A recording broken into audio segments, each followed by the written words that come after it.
یعنی قرضدار دو خیل میشد. قرضدار دو خیل میشد. معسر هیو موسر هی. اما آدم از شما قرض گرفتگی و یا که معسر میشد یا که موسر میشد.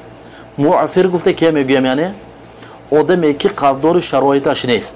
خودش به شرایط آدم. عاجز، کمبغل، نوتوان.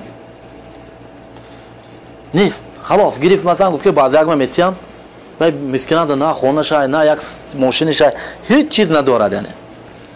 اینا الله تعالی چی میگه یعنی و این کان ذو عسرة فنظیرة الی میسره.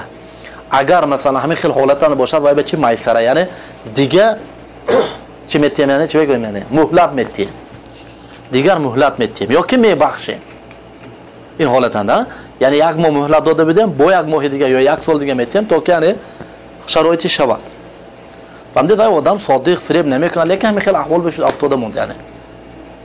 فهمدید این انده باید که چی یعنی باید شرایطش فهمیم. نه که مثلا باید چیکار کنیم رفته یعنی دو پاشه یک موزه انداخته یعنی میموری میزی مثلا باید که یافته بیاری کجا چیکار کنه خودش فروش داد برآوره. حاجه حالت چنه دیگه چیکار کنه یعنی.